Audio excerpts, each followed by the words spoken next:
Thank you very much. Thank you for having me.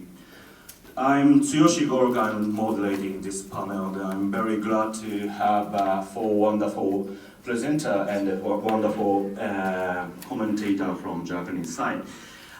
This panel is going to talk about the two Latin American cases and the two former Soviet Union, but actually it's about after the Soviet Union, how the Ukrainian try to do the disarmament.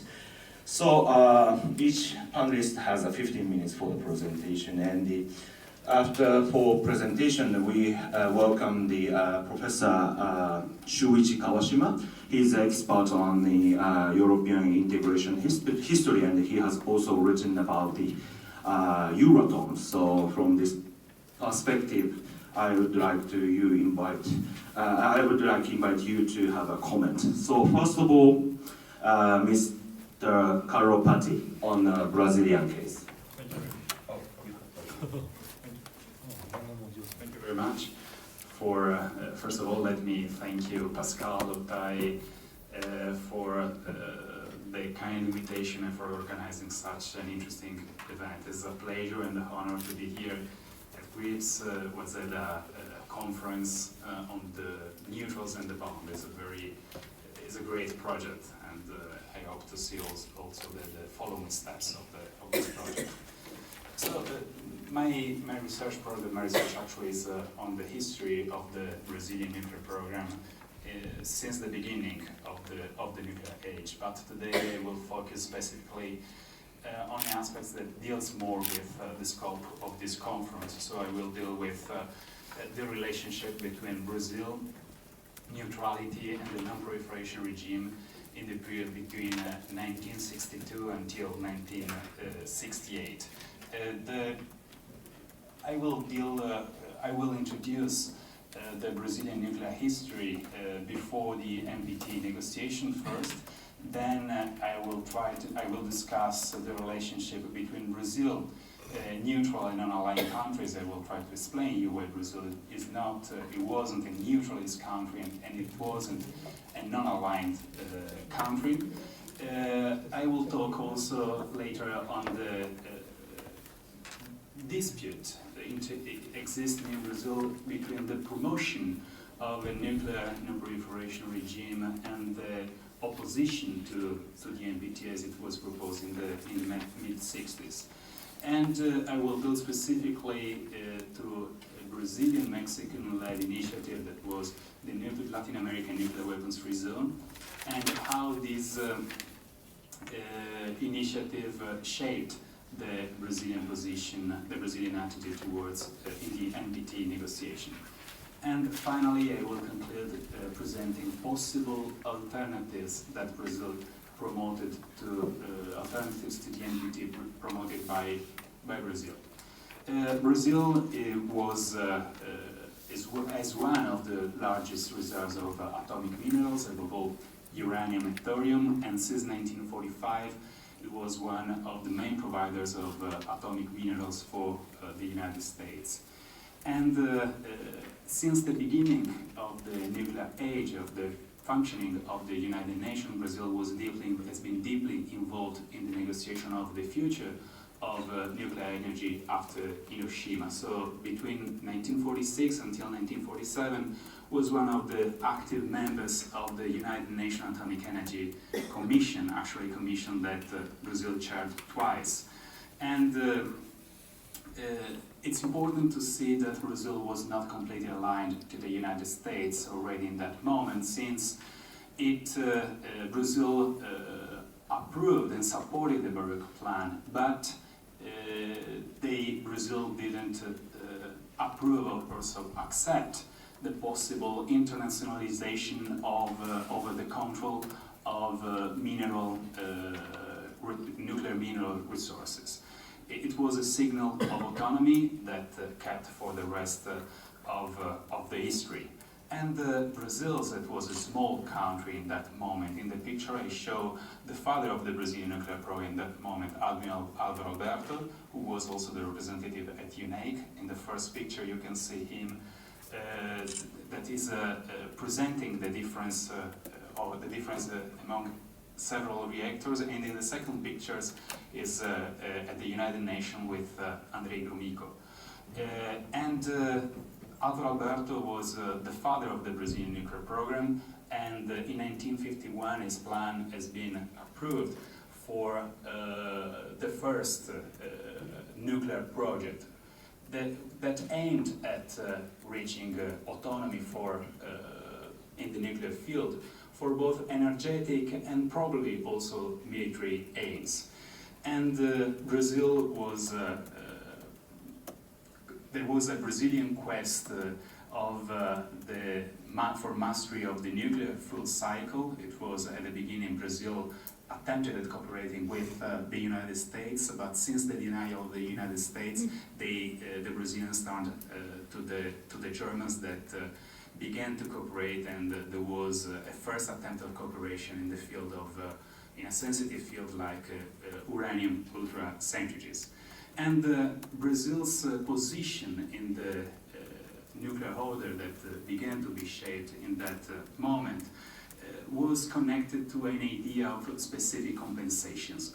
Every trade, every exportation of nuclear minerals should be compensated by the importation of knowledge or equipment or machineries in the nuclear field. So any kind of transition was functional for the evolution of the nuclear program. This first phase of the program ended in 1955, but it didn't mean the end of Brazil's nuclear ambition. Since Brazil was an active participant also of the negotiation for the statute of the International Atomic Energy Agency, of the Statute of International Atomic Energy, was also the nuclear projects continued with the reception of a US research reactor. It was one of the first countries in the world and the first in Latin America, almost in the same moment of Argentina, I should say, in receiving a research reactor in the Atoms for Peace context. And Brazil also had, at the very beginning of the nuclear age, a plan to acquire 1 or 2 nuclear power plants. It was in that moment that they thought to have a natural Iranian power plants with all the consequences also for military ends that you can understand. So until 1962, Brazil acquired 3 research reactors. There was a nascent nuclear program, but it's important to say that until the end of the 50s, Brazil supported all the disarmament initiatives. And it becomes the relationship between Brazil, neutral and non-aligned countries, because in 1961 Brazil claimed an independent foreign policy as a new course of the international action of Brazil in the beginning of the new decade. It meant a more autonomous position towards the United States, opening the country to new areas like Africa, Asia, and also the Eastern Bloc, and China, and the People's Republic of China. So we have signals that Brazil could be a pole of the non-aligned movement. And here there is the story of why Brazil was not a member of the non-aligned movement. Brazilian representatives, this is the case of,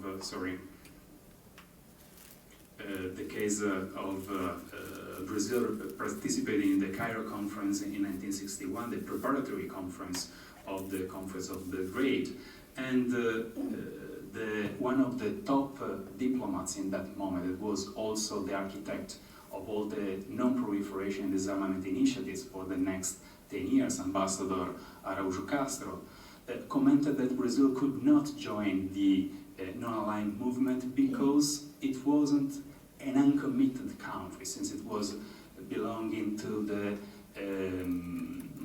Treaty of Inter-American Assistance, the 1947 Defense Pact between the Americas. Brazil so was not a neutral country. It would acquire the status of the observer until now, but he had a lot of common interests with several neutral and non-aligned countries. And of course the main fields of cooperation with non-aligned and the neutral countries was in the field of development, disarmament, and also trade. But now we have to focus the attention in the main field of cooperation of Brazil with this new group, these countries not belonging to the military blocs. That was exactly disarmament. And Brazil, as you know, was one of the 8 members of the 18 nation, of the 8 non-aligned members of the 18 Nation Disarmament Committee. It promoted disarmament and non-proliferation initiatives at the beginning of the 60s. In 1961, as a reaction to the French nuclear tests in Algeria, Brazilian delegate proposed a resolution at the United Nations General Assembly to denuclearize and neutralize Latin America and Africa, but the proposal failed actually. And a similar proposal has been presented right before the Cuban Missile Crisis in September 1962, but above all during the crisis. And this proposal emerged above all 1 year after the proposal has been presented for the first time in 1963 with the 5 head of states, Latin American heads of states declaration for the creation, for the establishment of a Latin American nuclear weapon free zone. Brazil also accepted the limited test ban treaty. So, as far as it seems, before the military coup of 1964, that it's considered by the literature a watershed for the change of mind of Brazil toward nuclear non-proliferation, it seems that Brazil would promoted non-proliferation norms. But actually, still in 1962 and 1963, there were vocal opponents to the proposal of nuclear disarmament in Latin America and nuclear non-proliferation in general. In fact, the president of the Republic, João Goulart, received a report from the chairman of the Brazilian National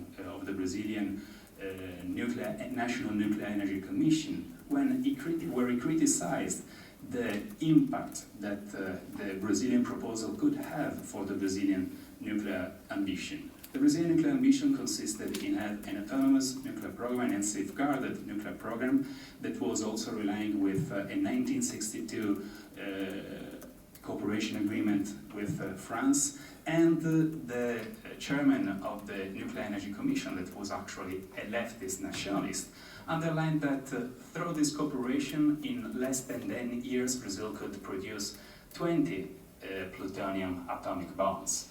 So it was a position that was also supported by the military, and that became later on the main position in Brazil. So these are the origins of the Brazilian opposition to the NPT, actually. The positions of both diplomats, the diplomats were considered responsible of this disarmament proposal and non-proliferation proposal, converged actually in 1965 when the US and the USSR proposed the first draft agreement of the NPT. That was considered an unfair and unjust treaty by Brazil.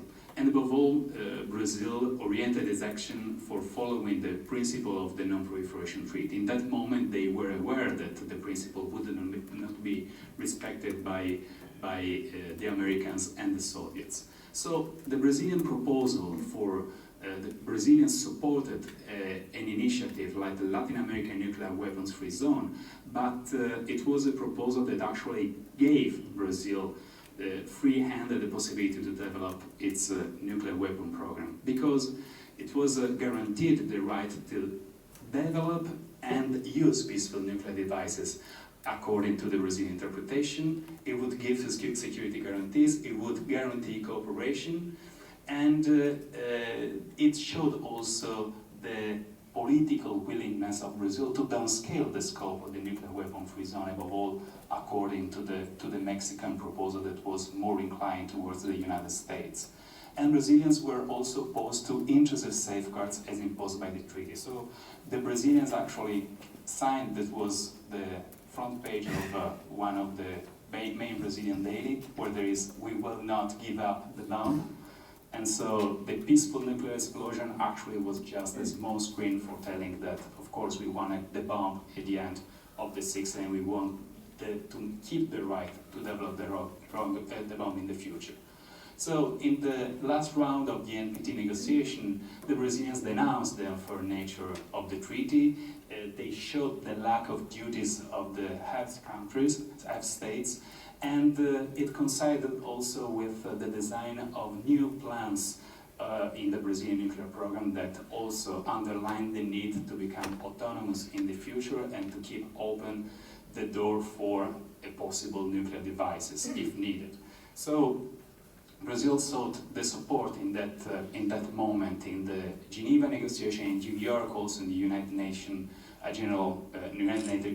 General Assembly, the support of other Latin American countries, neutral countries, non-aligned countries, for projecting the gains of the Brazilians' interpretation of the Treaty of Tlatelolco. They wanted the NPT to include the right to produce and explode peaceful nuclear explosion. This was the core of the Brazilian proposal, and they sought the cooperation of France, Germany, Japan, Sweden until 1967, India, and Israel, all countries that could have similar ambition to Brazil.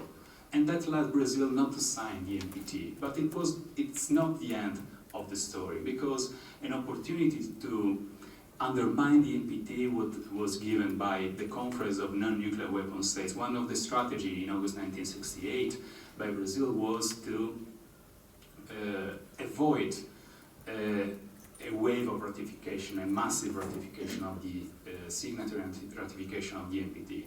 So they tried to convince the rest of the non-nuclear weapon states not to sign the NPT, and the idea was to promote nuclear weapons-free zone instead of a global treaty like the NPT. Nuclear weapons-free zone guaranteeing the same right that Tlatelolco guaranteed for Brazil according to its interpretation. The conference failed, but starting from that moment, Brazil began a 30-year opposition to the NPT, and in the following 30 years, Brazil developed a nuclear program, not closing completely the door to the to possible nuclear explosions. Thank you very much for your attention.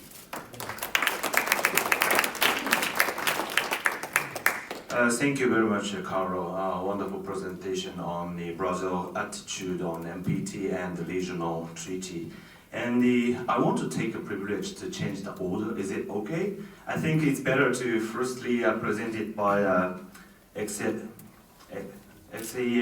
Lacovsky. Sorry, I practiced before, but I cannot finally. Exequiel Lacovsky on the Tlatelolco Treaty. Oh, is it called? Sorry. Tola. Yeah, it's very difficult to pronounce.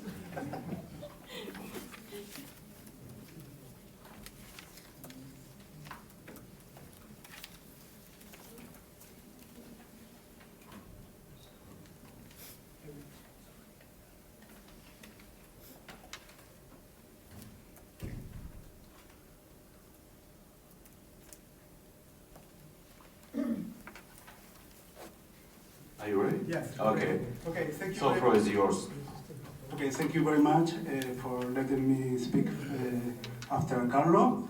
I want to thank Pascal and all his team for organizing this wonderful conference. I really appreciate all the efforts that you made during these months. Today I will be talking about the Tlatelolco Treaty. I know that it's very difficult to pronounce this word. I bet that most of you will have a hard time trying to pronounce Tlatelolco, but don't worry. Okay, as a consequence of the Cuban Missile Crisis that took place in 1962, that put Latin America in a very dangerous position, some Latin American countries initiated a diplomatic process in order to deal with the nuclear menace in Latin America. And this process culminated in 1967 with the Treaty for the Prohibition of Nuclear Weapons in Latin America and the Caribbean, known as the Treaty of Tlatelolco. The Treaty of Tlatelolco established the first nuclear weapons-free zone in the world. It has three main tenets. Basically, it prohibits the development, testing, manufacturing, production, possession, acquisition, stockpiling, and transportation of nuclear weapons in Latin America. Through protocols attached to this treaty, nuclear weapon states pledge not to use or threaten to use nuclear weapons against members of the zone. And this treaty established an organizational framework to ensure compliance. The Agency for the Prohibition of Nuclear Weapons in Latin America and the Caribbean, OPANAL. For me, the Tlatelolco Treaty is puzzling in many ways. First, it was Latin America was the first region that established a nuclear weapons-free zone, despite other proposals in other regions. There were proposals in Europe in the late 50s, in Africa and the Balkans in the early 60s, but only Latin Americans succeeded in establishing such a regime. The Tlatelolco Treaty was also the first non-proliferation regime created by neutrals. We have to take into account that the Tesman Treaty of 1963 was mainly a UK, Soviet Union, and US endowment. The very concept of nuclear weapons-free zones later on was embedded into Article 7 on the NPT. Afterwards, the United Nations promulgated guidelines on nuclear weapons-free zones in 1975 and 1999. But the most important fact, an element of the Tlatelolco Treaty, is that it was replicated by other regions. After Latin America, the South Pacific established its own regime in 1985. Southeast Asia followed suit in 1995, Africa in 1996, Central Asia in 2006, and the Middle East is considered a prospect of nuclear weapons-free zone. It's also considered one of the most pressing issues in the non-proliferation discussions. And interestingly, the first Middle East proposal that date back to the 70s was based upon the Latin American precedent. So the question is, how and why did the Tlatelolco Treaty become a model emulated by other regions? In order to answer this question, I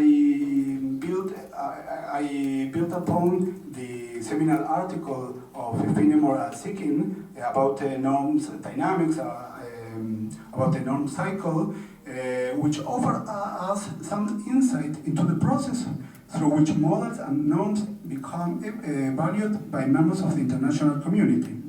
They regard the norm cycle as a three-stage process composed by norms entrepreneurs, organizational platforms, and institutionalization of the norms. Norms entrepreneurs are those individuals and states whose main role is to pursue an audience of nations and other actors to adopt new norms, regimes, and treaties. Norms entrepreneurs promote the agenda through organizational platforms, institutions, and forums. And an important element is that treaties or norms, the new norms have to be embedded, have to be institutionalized, have to be embedded into a body of rules, institution, treaties, to become critical. So I apply the norm cycle to analyze the development of the Tlatelolco Treaty. The most important force behind the treaty were Mexico and Brazil. Mexico during the whole process, and Brazil mainly during the first stage. And the Tlatelolco treaty, the negotiation was carried out by many outstanding diplomats. For instance, we have the outstanding case of Alfonso Garcia Robles, who is the father of the Tlatelolco Treaty, who had the Commission for the Denuclearization of Latin America, the work that drafted the treaty. Garcia Robles brought also the first draft version of the treaty, and he also worked at the UN promoting many non-proliferation causes, and for this reason he was awarded the Nobel Peace Prize in 1982. And we also have the case of the Brazilian diplomat José Sete Câmara, who also was very influential during the negotiation of Tlatelolco. And for instance, he was one of the diplomats who promoted the inclusion of negative security assurances in the treaty.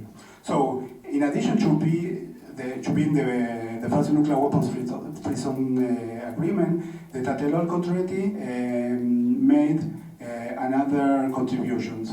First, it codified the peaceful uses of nuclear energy. That was a very important element, as Carlo said a couple of minutes ago. It codified also the negative security assurances, and it made the implementations.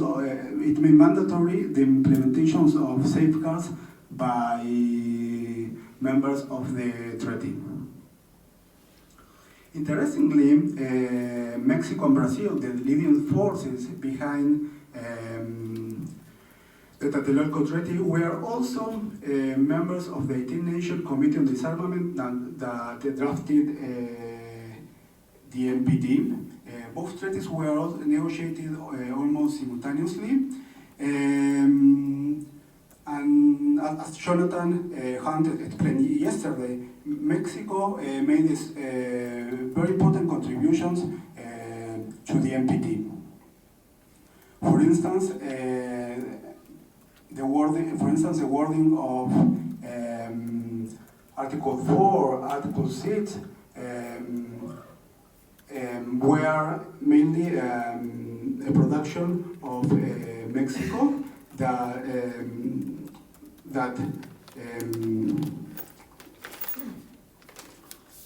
were mainly a contribution of Mexico, and Brazil, on the other hand, show an oppositional stance against the NPT for the reasons that Carlo already explained. But the most important thing, or the most important thing for me in this case, is the Mexican contribution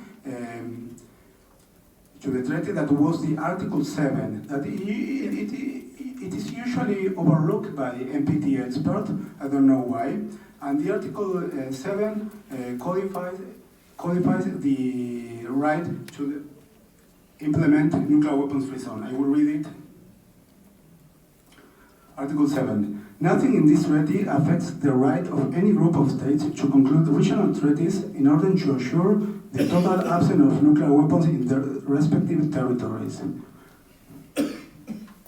So, after the Tlatelolco and NPT were approved, the non-proliferation, the nuclear weapons free zone idea was institutionalized by many initiatives.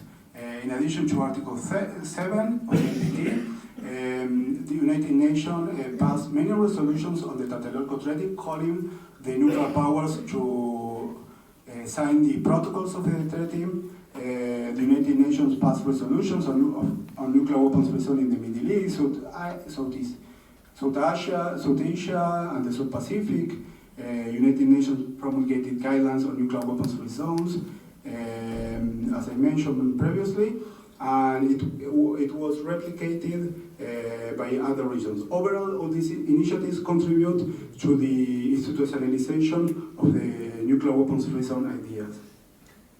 And in order to conclude the presentation, I go back to other important question. Why was the Tlatelolco Treaty emulated? Why?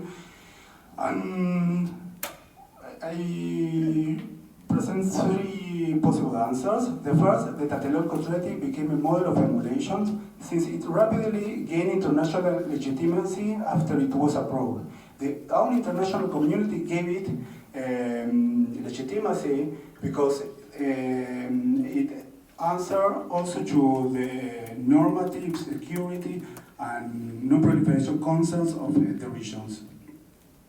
Latin America transformed, despite that the idea of nuclear weapons free zone was not a Latin American idea, Latin America transformed the idea into a concrete model with a specific guidelines. This point is very important because it was very easy to copy-paste the Tlatelolco Treaty in other contexts. And we have to take into account that by the 60s, Latin America already had a very long-time tradition of regionalism. By contrast, other regions like the South Pacific, Southeast Asia, Africa, they only started building the institutions in the 60s. So for them, it was somehow natural to emulate the Tlatelolco Treaty as they look for present to build upon their own regional regimes. So I conclude here. Thank you very much.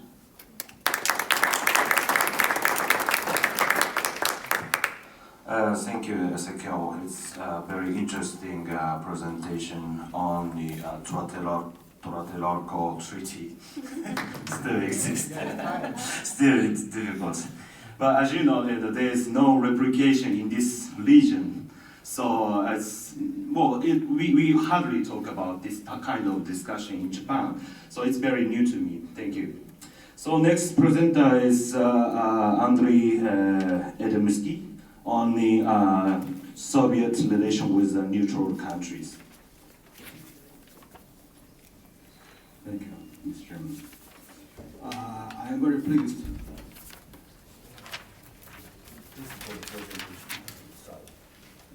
I am very pleased and delighted to be here and honored to share my recent research archives, with you here. I am not nuclear specialist. I did my research mainly on international relations, Cold War history, and the history of Yugoslavia, and did special research on Soviet Union and non-Allied countries, first conference in Belgrade. But this conference gave me opportunity to put it in nuclear context. But I'm not alive to nuclear science and nuclear practice, since I used to be twice media advisor and press secretary to two ministers of Russian Minatom, and then I used to be secretary of and archivist of special commission working on full nuclear circle project.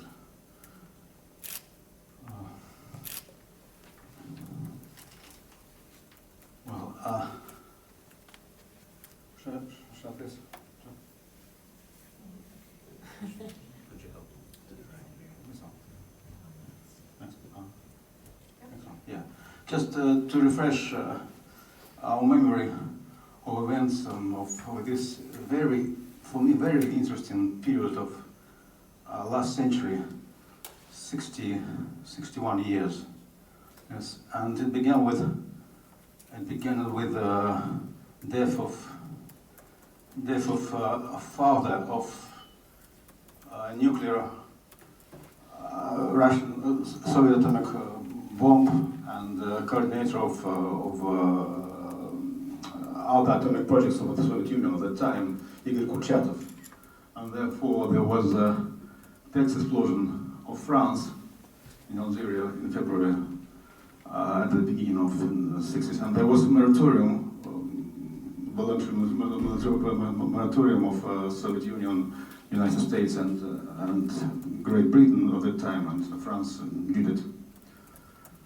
Therefore, there was other great events, like one of the most important ones was shutdown of American intelligence aircraft on the Urals mountains. Soviets know about this program, but could not break down it very long time.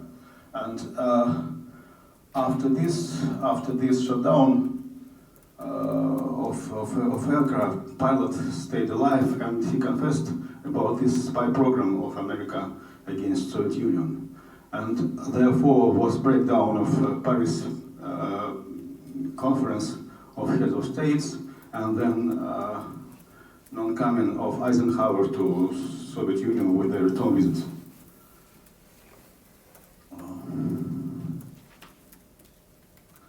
Therefore, there was other, maybe one of the important ones was the victory of Kennedy at the elections, and immediately after the elections, Soviet diplomats overloaded entourage of Kennedy with a lot of peaceful proposals to discuss. It was not time. It was before inaugurations, but at the time Democrats were not against all that. There were another explosion, and another one. There was also humiliating defeat of intervention against Cuba, and other, and finished with 22nd CPSU Communist Party, Soviet Communist Party Congress, when the mummy of Stalin was taken out of mausoleum and buried not far from there, but anyway, it was some so-called second destabilization wave. There was not only such hard events, but there was a film festival. There was a Gagarin flight, first space flight of the human being into the space. There was also, it was not, it is photo from later, it says, from March '63, but in May '61, Fidel Castro openly expressed that Cuba will follow Soviet path. And all these events was some sort of way to future Cuban Missile Crisis. It's the structure, it's maybe materials for the whole book.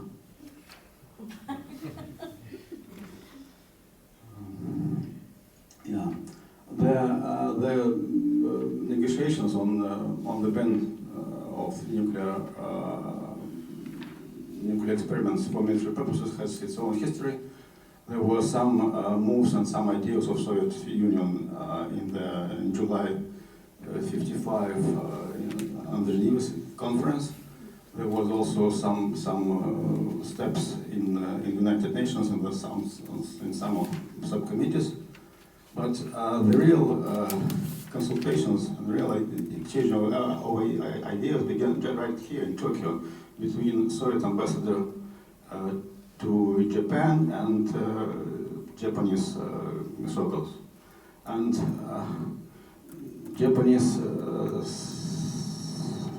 advised to summarize it in some official form, and finally there was an appeal of Soviet Soviet Parliament to the parliaments of all the countries, and then after some short period of time, after expert meetings, the official negotiations began. They went rather successfully, but there was some obstacles around this on-site inspections and around underground experiments. And then there were France entered into the area and made its own experiment. But NATO was France was a member of the NATO alliance, and it was of course not very convenient for the Soviet Union.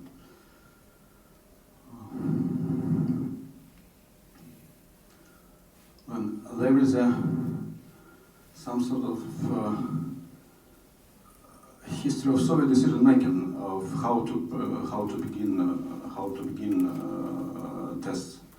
There were French tests, then there were joint memo of Soviet Ministry of Defense and Minister of Nuclear Atom, so-called Minsk, and it was decision to work out on this question. Then there was meeting in Vienna, and almost 1 month and a half there was a decision took about necessity to exercise. Then there was on July 6 Khrushchev told to Yugoslav Foreign Ministry, Secretary of Foreign Ministry of Foreign Affairs, that we decided to send them to Dale. But it was not, it was still in hidden form. And only after this, there was a visit by presidential advisor on American presidential advisor on disarmament, and he tried to realize, to understand what was, because from end of June, Americans understood that Sarapkin in Geneva has no interest to negotiate, and there was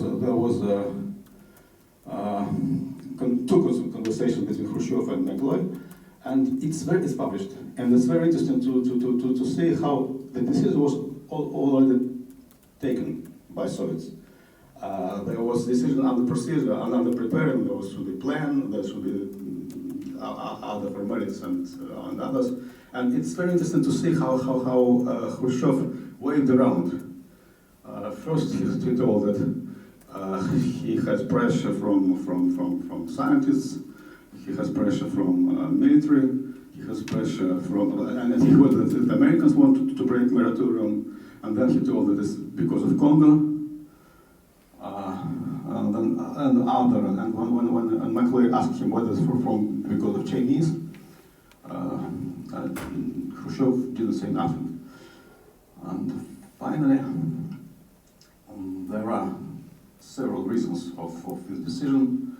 There are 4 of them as scientists and military, and maybe we're at 5th because Kennedy also has had pressure on him to resume experiments. And August, and the results of poll of public opinion in America, there were 2/3 of Americans that year were for tests.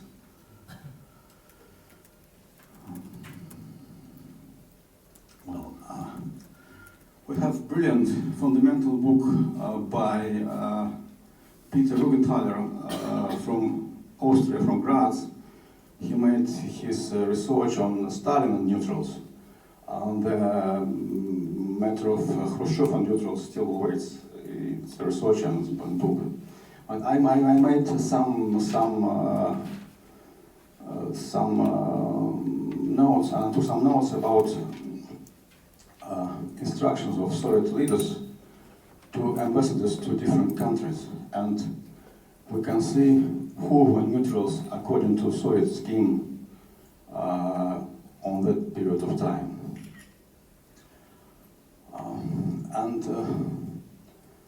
The cooperation with the neutrals began just after. It was before. Khrushchev followed Tito's road as usual. He went to India after Tito and different countries like that. But a real exchange of opinions and real communications began after the breakdown of conference in Paris, when Soviets wanted to explain why they didn't want to Paris. And therefore there was an idea of Khrushchev that all leaders of the world, of countries of the world, come to New York in person and to discuss. It was done in autumn 16 in New York on 15 General Assembly of United Nations. It was one example. There were another example, like on different problems, like this time is the intervention against Cuba. You see this, there was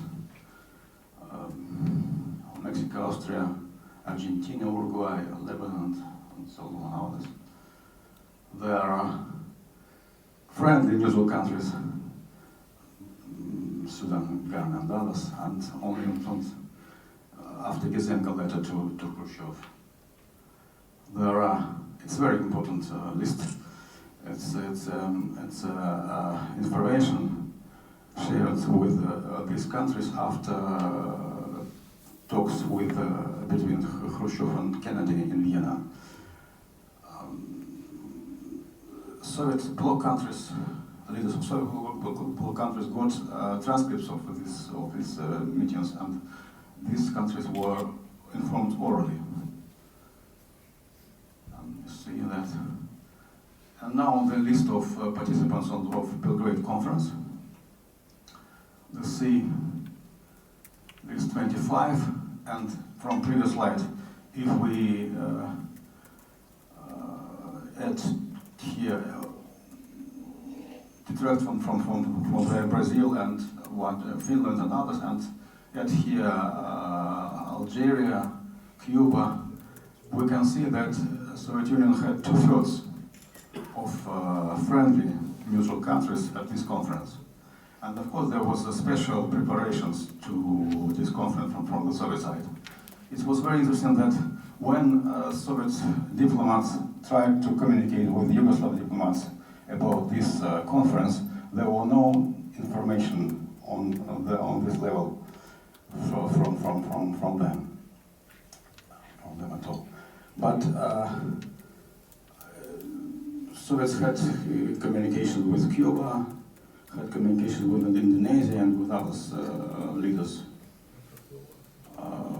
on different world matters. But another problem that the nuclear experiments were not the main problem for Soviet Union in communications with these countries.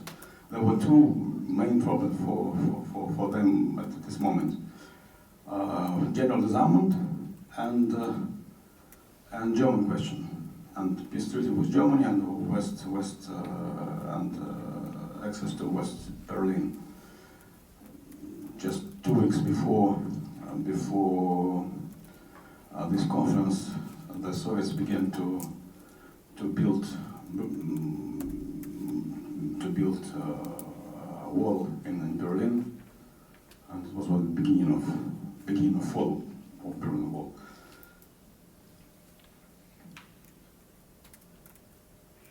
And there is another telegram sent on the problem of changing of head of international atomic energy in Vienna. And you see this: Afghanistan, Austria, Burma, Cambodia, and finally Yugoslavia. And this we have a list of countries with which Soviet Union had agreement on peaceful use of atomic energy. And it was Yugoslavia who was first on this list, because the Soviet Union has had agreement with Yugoslavia since 1956, as we know from discussions of tomorrow. commissions worked between Soviet Union and Yugoslavia, and on the top level of Yugoslavia, Alexander Rankovic was second, third person in this on Yugoslav top who was responsible for atomic energy. Well, and then just to the point. Before the second part of General Assembly in New York, first was on autumn, on fall, when was participated most of heads of states, and where there was this incident of shoes of Khrushchev. There was a second part from March there, and Soviet Union sent telegrams to different neutral countries, asking them for consultations on the urgent problems of the world. And only with Yugoslavia there was proposed to negotiate the moratorium on nuclear experiments. Then in June 17, when almost decision was taken to resume probes, there was a conversation between senior Soviet diplomat in Belgrade and Tito. And then when Soviet diplomat asked Tito to assist, to help, Tito said naturally.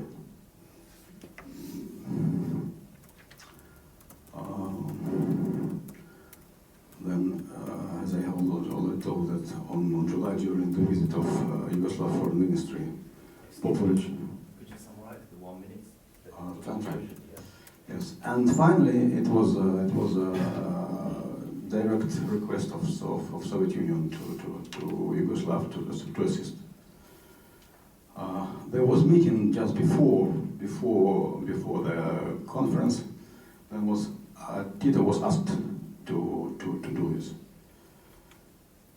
and the problem was that the probe was at the beginning of the conference, but nobody was not interested to discuss this matter because there were different points of view, and the majority was for decision of Soviet Union, and only Lebanon was against. In the final declaration was only one small paragraph about it, and in Tito's speech, as Ambassador Kennan, American ambassador to Belgrade, Kennan told that the whole speech of Tito was like written by Khrushchev.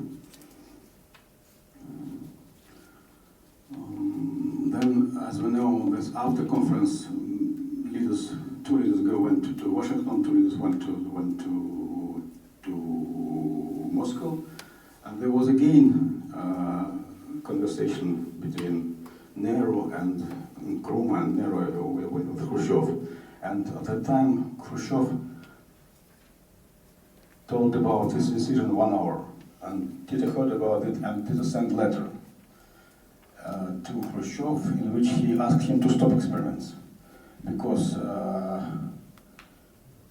I think that Tito thought that it was some sort of public relation decision of Soviet Union, but it was a real series of experiments, and with a huge one, the Tsar bomb, which was exploded just a year after the speech of Khrushchev in New York.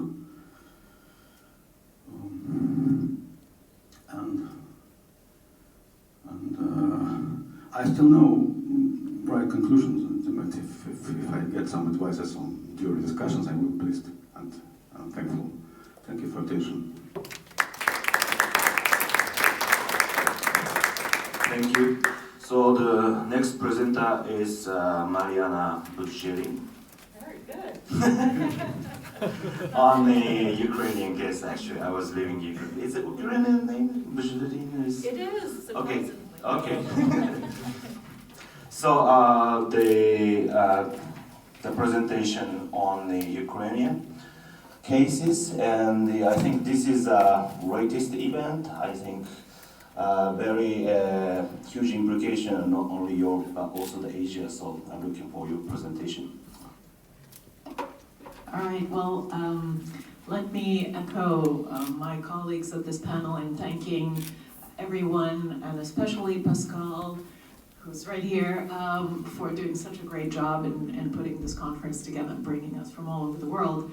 So without further ado, Ukraine and neutrality and the bomb. When I started this project as my PhD research back 2010, 11, people were asking me, like, why Ukraine? What's the significance of, they kind of had some weapons and then they sort of gave them up. Maybe those weren't even Ukrainian weapons to begin with. What's the contemporary relevance of your case? And then since 2014, people stopped asking me, what's the contemporary relevance of Ukraine case? So Ukraine is an odd,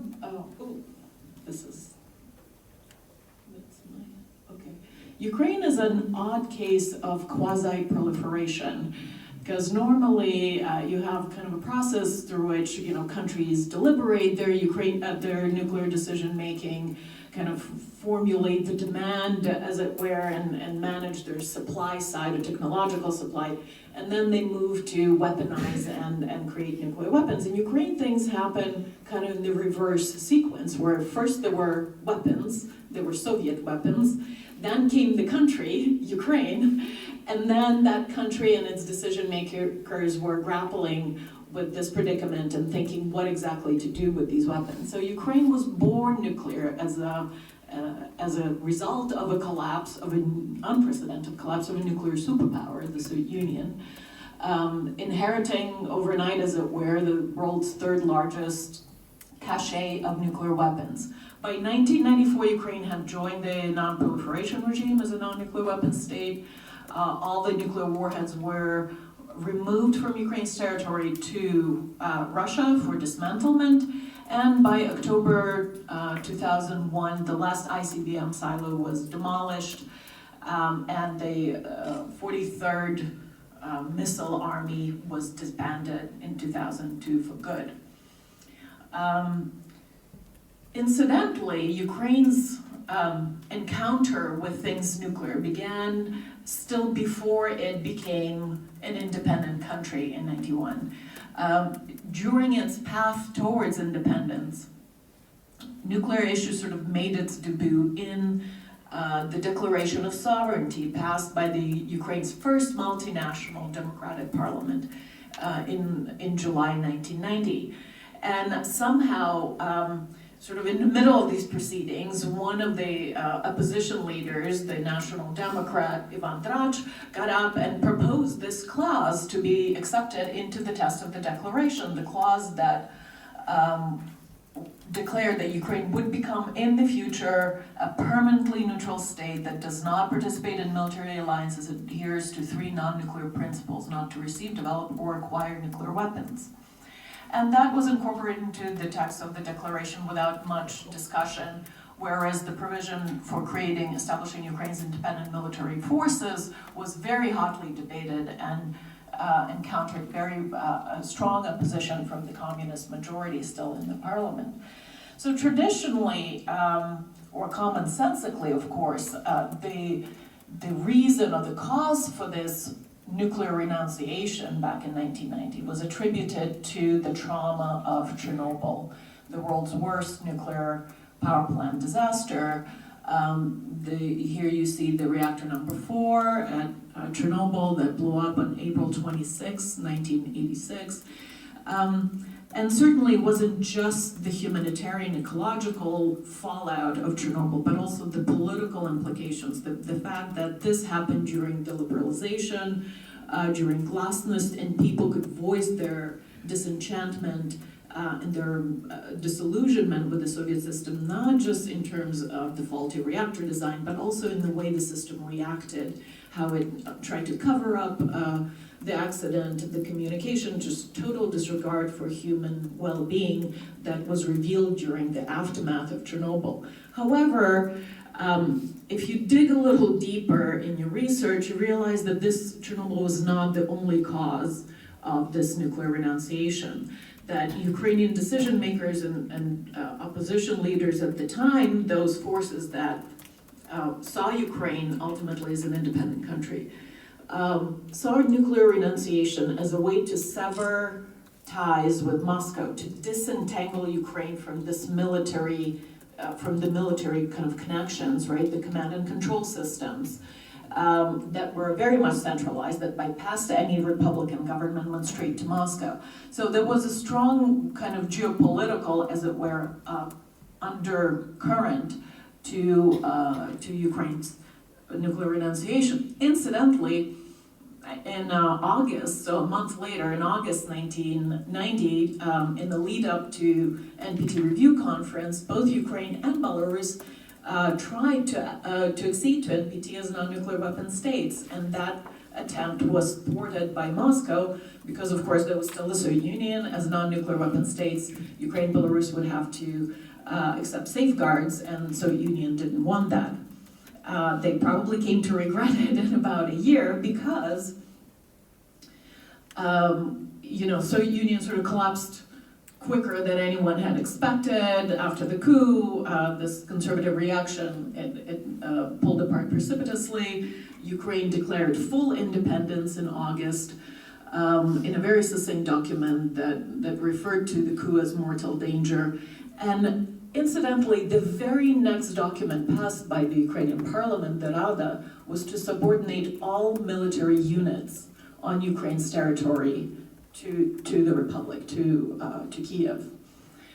This created certain problems because, of course, those military units involved strategic rocket forces, strategic aviation, and tactical nuclear weapons were embedded with every pretty much military branch of Soviet armed forces. So the question very quickly became, what is the status of these nuclear armed forces? Who do they belong to? Just to give you a quick overview of what Ukraine inherited.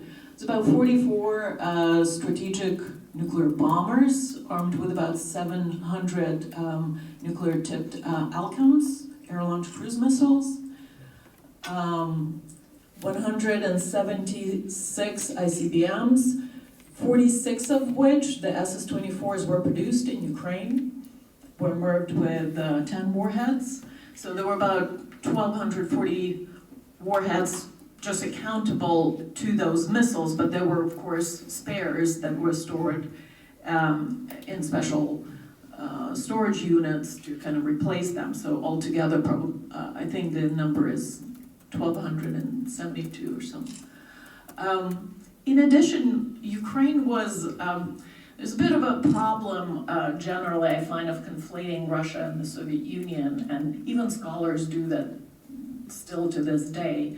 What this conflation obscures is that how much of defense industry was left outside of the borders of the Russian Federation at the time of Soviet collapse.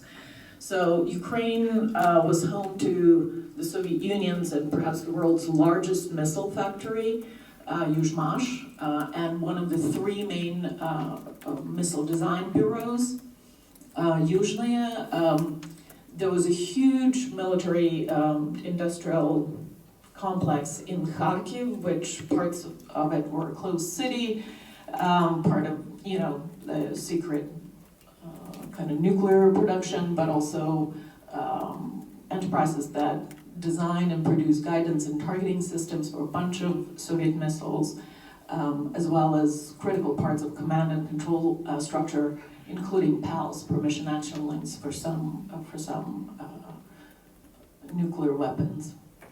Right, there was a robust civilian nuclear complex, so 15 reactors, 3 research reactors, indigenous uranium mining and milling. What Ukraine did not have, incidentally, was indigenous ENR, enrichment and reprocessing capacity. Right, so immediately post-independence, this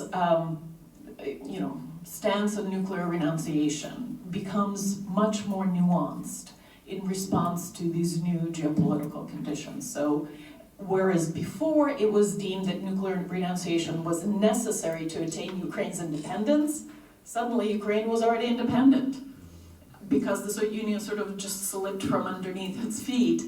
And the nuclear issue became hotly debated and more nuanced, and there some doubts began to emerge, right? So on the surface, all of the former Soviet Union agreed to retain, and the other nuclear successors, Belarus and Kazakhstan, agreed to retain so-called joint control and a joint command and single control of strategic nuclear forces, right? So these old Soviet command control structures stayed in place.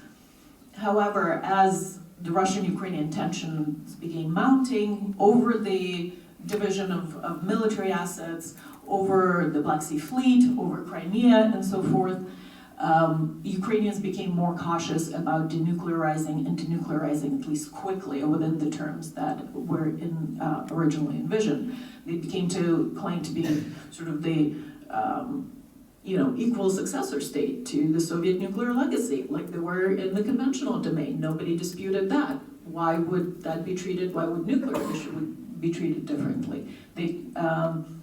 They claim so-called ownership of these nuclear assets on their territory. They established some measure of control. So the troops servicing associated with these missiles and weapons took Ukrainian military oath. The parliament repeatedly delayed ratification of START, to which Ukraine was admitted as an equal successor state, and ratification of the NPT. So here are sort of the main parameters of these debates in Ukraine in 92-94. So some of the factors that were pushing in favor of some kind of nuclear retention, at least temporary nuclear retention, were of course security concerns and the realization that perhaps these relations with Russia will not pan out as Ukraine had hoped, to kind of reconstitute them on more equal basis after the Soviet collapse. There were status concerns, right, connected with that. Ukraine wanted to be recognized as an equal, at least formally, to Russia. What Ukraine quickly realized that nuclear issue gets you a lot of attention internationally. Right? And I think it was surprised at how U.S. policy zoomed in Ukraine immediately. And people were coming in and out, and all they wanted to talk to was nuclear weapons. So by this kind of inadvertently, it hiked up, or it elevated the value of these nuclear weapons in Ukrainian eyes as well. Plus there was a pretty powerful missile and military lobby. These people did not want to be left without a job. They were quite something in the Soviet times, right? They were the designers of strategic missile complexes, and they saw that disarmament would leave them completely by the wayside. But there were also very important factors that pushed in favor of disarmament. One was that Ukraine would have had no funds to close these critical gaps to build up a full nuclear weapons program. And it needed also Western financial assistance from the IMF and World Bank and whatnot to stabilize its economy, because it was in the grips of a severe transitional crisis. US and Russia were in cahoots, right? There were two superpowers that both had interest in denuclearizing Ukraine, so it was very difficult to stand your ground versus them. There was also, incidentally, as sort of some of my colleague Polina Sinovets in Odessa and I looked into it, there was a conspicuous lack of understanding what exactly deterrence is and how it works amongst the political leaders. Of course, military folk understood it, but political leaders, and especially President Kravchuk, who was still affected by Chernobyl, he was a senior party official during Chernobyl times, was very anti-nuclear. He had harbored a strong anti-nuclear sentiment personally, and he simply could not understand how one would threaten an adversary, even with nuclear weapons. And he could not think that that threat could be credible coming from him, right? So he kind of recoiled at the idea of threatening anyone with nuclear weapons. and thus kind of any kind of credibility of deterrence could not be sustained. Also, Ukraine was sort of this aspiring democracy. It was coming out of the grips of this big totalitarian empire as it saw it, and it wanted to join the community of nations on good terms. It was very important for Ukraine's identity as a newly independent state. And it very quickly understood that it couldn't do it if it became kind of this pariah state.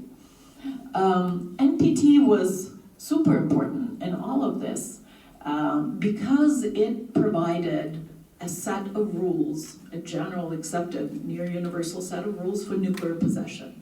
And in this particular quirky case of proliferation through the disintegration of a nuclear empire, that function of the NPT came to the fore.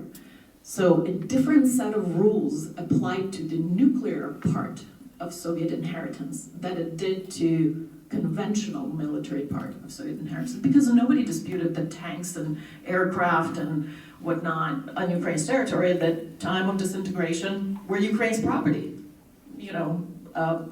legitimately so, but not so with nuclear weapons. So in the end, a deal was negotiated under trilateral statement of which security assurances became an important part. And Ukraine wanted robust, legally binding security assurances, not in the sense of sort of Article 5 of NATO alliance with the United States, but something that was discussed in the shape of or akin to Austria's state treaty, so guaranteed neutrality of sorts. But US did not want to undertake any new commitments, only to reiterate whatever it normally offered NPT non-nuclear member states. There was sort of reiteration of obligations from UN Charter, from OC Final Helsinki Act, and it certainly didn't want to do anything legally binding because it did not want to go to Congress for ratification. So in the end, there was also US technical assistance and compensation for the fissile material contained in the warheads. But in terms of security guarantees, Ukraine did not get any. What it got was security assurances, so-called. One of the kind of achievements of negotiations was that the conditionality that Russia put forward to guarantee Ukraine's borders within the borders of the CAS, the Commonwealth of Independent States, so basically say you will be kind of in this Russian sphere of influence, that was in the end removed. So that conditionality was taken away. Well, exactly almost to the day, 25 years ago, these security assurances were formalized in the so-called Budapest Memorandum signed by the 3 NPT depository states, US, UK, and Russia, and the Ukrainian president, that sort of reiterated these general security assurances. What preceded was US-funded process of nuclear dismantlement. Here you see cruise missiles being cut up, Tu-160, Blackjack being cut up by a nice Caterpillar crane there, whatever it is, piece of equipment. Missile silo, kind of the sheath being pulled out of the ground. And in a brilliant piece of public diplomacy, they had some kids press push buttons to blow up missile silos, right? And on the places of those missile silos, here you see the ministers of defense of Ukraine, Russia, and Bill Perry, the Secretary of Defense of the US. They planted sunflowers, which was also a very nice piece of public diplomacy.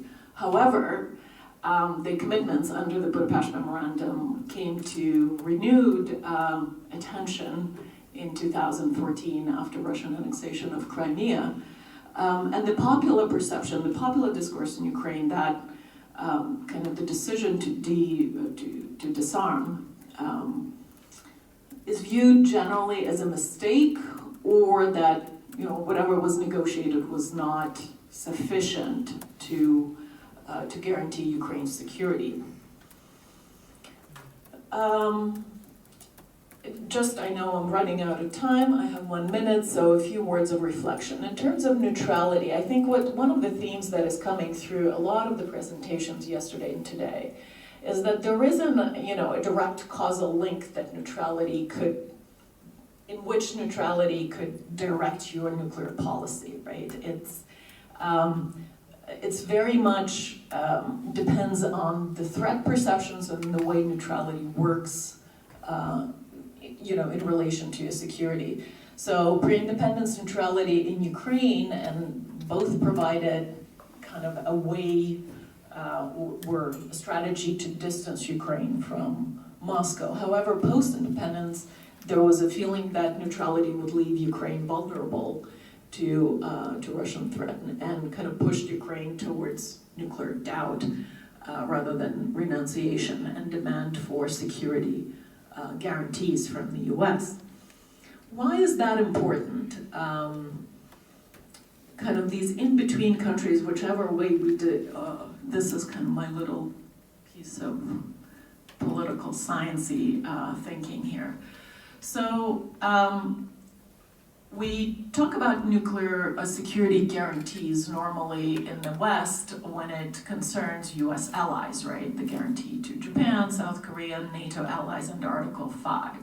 It seems that if security is at stake, one of the ways US could prevent proliferation is to pledge a security guarantee to an ally, right? We see that's the first column here.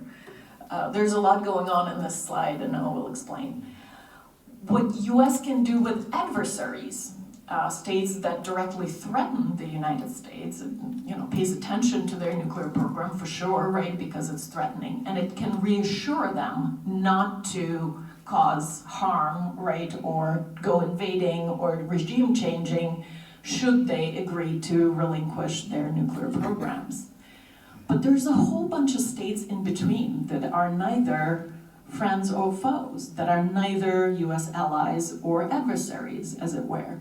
And that's kind of this third column of in-between states. And we can see that there's quite a lot of states, in nuclear terms, right, that have nuclearized at one point, of course, South Africa, then disarmed, but that have kind of fallen into that in-between category and have in the end developed nuclear weapons. I'm not saying there are causal links here, but there's something to be explored based on that understanding. And of course, Sweden and Switzerland, even though they're non-allied or not, formally neutral, they're sort of Western, as Andrey here put it, friendly neutral states to the Western world, and perhaps indirectly benefit from US security guarantees. So if we think of proliferation challenges for going forward, chances are the countries that might pose these proliferation threats are exactly the countries that will be in that in-between category. Will US be able to provide Saudi with a kind of extended deterrence guarantee? Probably not. Will US threaten to go to war with Saudi if Saudi decides to go nuclear? Probably not. What security tools, assurances can the United States give to countries like that? So with that, a cheery thought, I will wrap up, and thank you so much for your attention. Thank you. Sorry for the stopping in the middle of the presentation. So time is constrained. We have 20 minutes, and actually I will invite Professor Koshima to comment. Thank you for presenting this very, very stimulating, very exciting presentation. And but honestly, it is very it's very difficult to find the common comment on this session. The topic is very varied or very different. So, firstly, presentation is about the historical analysis of the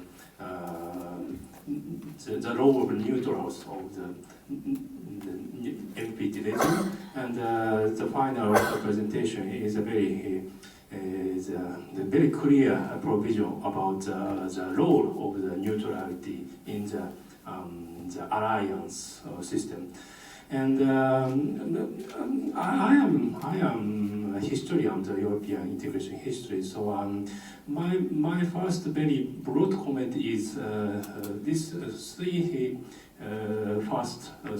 presentation, modifying the bipolar image of the Cold War era, because many the neutral and third world countries seeking what was thought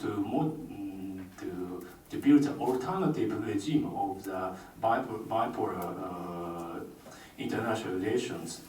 And this is very insightful and very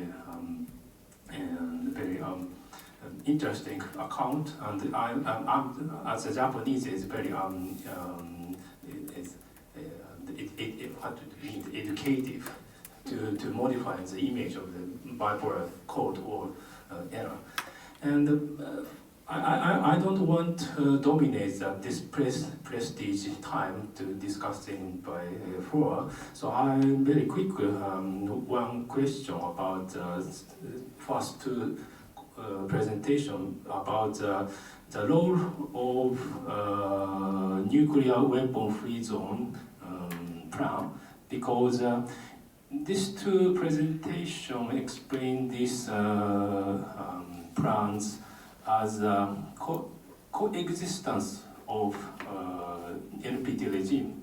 But I have a expression for the first Carlo's comment presentation is the Brazil want to establish the very alternative of the NPT regime. But I have an impression about the second presentation is this regime want to coexistence with NPT regime. So what is the role of the free zone idea in this NPT regime? And maybe this is it may be historical changes. So this free zone exists nowadays. It's true. Yeah. So what is the role of the free zone, nuclear free zone ideas in this in international politics, and the third presentation is very insightful, the Soviet perspective, Cold War history narrative, because the Soviet very anxious about the possession of the French nuclear armament, and the Soviet very effort to seek the support of the neutrals. It's very interesting, so why the Soviets want to seek such an effort? Because the West countries have a very powerful image towards the Soviet at the time. So it's very curious because after this testing, one year later, the Cuba crisis was occurred. So what was it? This Soviet effort to try to support these neutral ones and to challenge to the American powers. And the final presentation is beyond my competence. I want to open the floor. Thank you. Thank you very much. I take privilege as a chair to ask the question about the Ukrainian cases. Actually, very interesting, especially when you emphasize the lack of the discussion on the tolerance when Ukrainian politicians had a discussion how to deal with the Soviet legacy of nuclear weapon. Because at the last, in Ukrainian negotiator tried to get the assurance or guarantee from United States and from the Soviet Union, which means that they had their own fear, or someone maybe invade or attack to the US. So how to link between the lack of the discussion on the tolerance and the seeking for the assurance from especially the United States. And the second question is related to my first question. Actually, I'm not specialist on the Soviet Union history, but just after the collapse of the Soviet Union, why Ukrainian politicians search for the assurance from the former enemy, the United States? I think there is a continuity in the political politicians and the bureaucrats between the Soviet era and the newborn Ukrainian era. So why their mentality has changed so quickly? I think I really understand if nationalists in the parliament rather argue for that we need assurance from the United States because they wanted to escape from the Soviet influence. But how about the others, former communist politicians which had still exist in the political mainstream? So why do they think about the US assurance is necessary? So first of all, I will ask the two presenters from Latin America about the Professor Kawashima's question. I don't know if Exequiel wanted to respond about the first answer first. Okay, regarding the role of nuclear weapons-free zones, well, these regimes are the best way to get negative security assurance because the nuclear powers have to sign the protocols attached to these treaties. So far, we don't have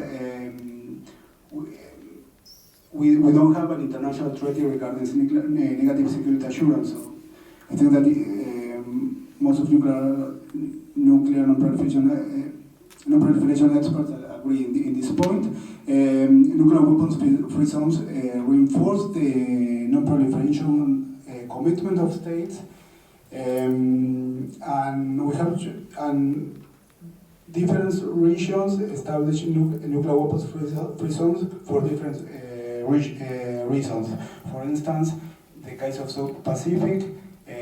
The South Pacific nuclear weapons-free zone mainly was aimed at the French nuclear testing program in the Pacific. In the case of Africa, the nuclear weapons-free zone was a tool to support the denuclearization process of South Africa. The same happened in the case of the Central Asia. The nuclear weapons-free zone was also a process to reinforce the denuclearization of the former Soviet republics. And in the case of Southeast Asia, for instance, the main motivation was reducing the intervention and eliminating the military bases of the US and the Soviet Union, or the former Soviet Union, in the region. Just a quick comment about the effectivity of this nuclear weapon-free zone in Latin America. Actually, I should add that the zone became actually effective with the full acceptance by Brazil and Argentina in 1994, after the creation of another bilateral regime between the two countries for a mutual verification and control of their nuclear activities. So actually, this zone became effective just after the end of the Cold War and the renouncement of the nuclear options by those states. Question. Do you have any comment to the? Yeah, probably Khrushchev in 1960 had ideas of reforming the United Nations. There was year of independence, of decolonization, and a lot of new states were accepted as the member states of the United Nations, and he tried to change this voting machine of Americans after 1945, and there were conversations or negotiations, consultations with Nasser in New York, September 23, when he spoke about free people on the chair of United Nations to change this general secretary to three people, one from socialist countries, one from capitalist countries, and one from neutral countries.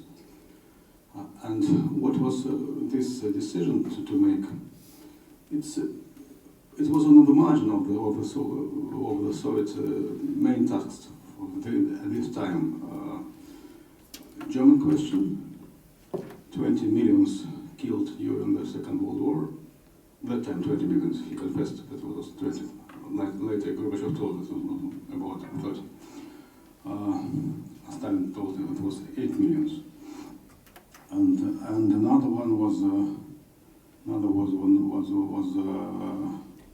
disarmament, which he included this nuclear ban of the nuclear experiments with disarmament, because the position was if you have ban on experiments, anyway you can produce them and you can have them in somewhere, but with disarmament it's nothing. From the first time it was just pressure from different sides to do it. Right, so lack of deterrence thinking and aspiring to U.S. security guarantee. So it seems what the Ukrainians really sought was not U.S. extended deterrence, but rather some way to get U.S. attention and involvement should a conventional conflict develop. And in that it strikes me there are some similarities or parallels with the South African case and their thinking about nuclear weapons, where it's one of the ways to keep U.S. engaged in your business and make sure they pay attention should anything go wrong and you're not able to defend yourself. The whole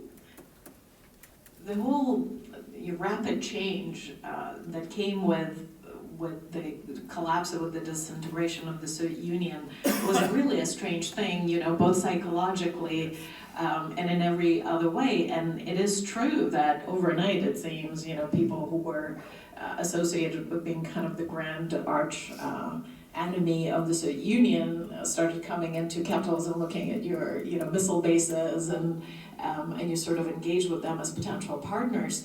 And I'm sure there were several kind of groups, right, or camps within Ukraine, as you noted.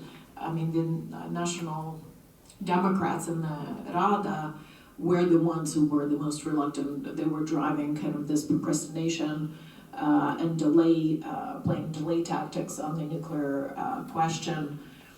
And they were the ones who most sought Western support, right? I mean, in 1991, they were thinking, like, we're on the same side of the barricades, guys. We're bringing down this evil empire, but not so fast. So, the famous or infamous Chicken Kiev speech where Bush lands in, after signing the START Treaty, he lands in Kiev and says, hey, we don't want to see any suicidal nationalism. You guys can still rework your union treaty and keep it together. And of course, in that communication, that thinking, and Ukrainians understand that slowly, the nuclear question plays a big role because U.S. is very much concerned that the Soviet Union is going to become, as Secretary Baker said, Yugoslavia with nukes. Yugoslavia is erupted into war by that time, by mid-1991, And here you have a similar situation, multinational state falling apart, except that's got all these, 30,000 nuclear weapons in that mix. So the Bush administration takes a very conservative view, or it tries to balance kind of these different support for freedom and at the same time kind of these security questions. But the former military establishment was probably more pragmatic. They didn't aspire kind of this warm, fuzzy feeling from the West, but they said, hey, our weapons are targeted on you guys. All the ICBMs were targeted on the U.S. Although there's some evidence that some of them in late days of the Soviet Union were retargeted on China. So if we kind of take this threat away, what are you guys going to give us? So, there were different kind of treatments of the security assurance or guarantee question. Thank you. So now I want to open the question to Provost. If you have any question, I want to correct some, and Professor Ivama and then Professor Gardner. Thank you very much, all the panelists. I have a question to Mariana. The military relationship at the time of Soviet Union between Moscow and Ukrainian Republic, did they have separate armed forces? And then after independence, you described Ukraine had 30,000 nuclear weapons. Could they fire them? The professor. The mic is coming. Thank you. I guess the short answer to this is no. Really? Because they didn't have the code. The code was in Russia, Soviet Union and Russia, so they should have renegotiated somehow to get back the code in order to have a deterrence for Ukraine. But actually I have another question which where I can see some common ground for the two of the topics. So Mr. Lacovsky said the Tlatelolco Treaty can be a model for, was the model for other nuclear weapon-free zones, and that negative security assurance is that's some sort of guarantee. But so far it's only the protocols of Tlatelolco which have been signed and ratified by the US. So actually, the negative security assurances are the only obligations of nuclear weapon states towards nuclear weapon-free zones. So all the other obligations are for the members of the zone. So why did the US sign and ratify the protocols of Tlatelolco, none of the other protocols of the nuclear weapon-free zones? What is your guess that what is the difference? So if it is a model, it's not quite a model for the US. That's the same question about international law and security guarantees goes to you, Mariana. Neither the neutrality of Ukraine before 2015 nor the Budapest Memorandum were based on international law. So that was an agreement, but if a neutrality of Ukraine would be based on international law, would Ukraine try to regain its neutral status? Of course, if the Russian-based militias withdraw from eastern Ukraine, so you can have Ukraine could get its territorial sovereignty, integrity back with the guarantee that it will not join NATO, but based on international law. Thank you. I want to ask another question if you have. You too, Ambassador Mr. Otter. Thank you. It just so happened that I was in Ukraine in July this year. Small town Vilkovo, an airport, and found one American jet fighter stationed there. And then after that, I went to the small park there, and a big monument praising for the independence of Ukraine, and then connecting these two experiences, I found the Ukraine's independence is based on the people's will, people's will, strong will of that one. So, well, that is my comment, but a simple comment. And also to you, Mr. Andrey, thank you very much for your presentation.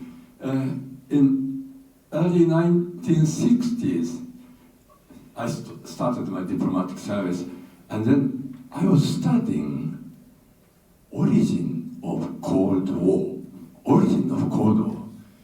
and I learned from your presentation it was nuclear test, like by French or other. So nuclear explosion was one of the reasons of mistrust among superpowers, and then it escalated into Cold War. That was the case. So, and when you say mistrust, I want to know the American side.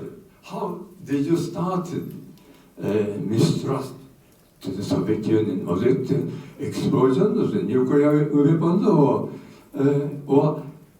like the case of Ukraine, a geopolitical struggle for hegemony, not hegemony, but to expand the influence of your country into this area. So trust and distrust between two big powers at that time or even today, the Soviet Union and the United States of America, that is the origin of neutrality and also non-alignment, now. So the origin of two superpowers mistrust is the origin. So that is was the product of non-aligned countries. So origin of the Cold War is very, very important. How it started and how it will end. And I have in mind the North Korean issue too in raising this matter. Thank you very much. Thank you. Mr. Mokta. Yeah, it's very quick. 1995, it's a very important year for NPT because the indefinite extension to NPT. So it's Budapest Agreement was December 1994. So what extent, this indefinite extension decision, this factor was considered by each stakeholder, UK, US, Russians, and also Ukraine. That's my question to you, Maria. So now we are almost running the time, and Pascal allowed me to extend it more 5 minutes. So each panelist have 2 minutes for the final comment to the various questions. Okay, the US supported Tlatelolco Treaty after it was approved, mainly because it needed the support of Latin American countries to the NPT.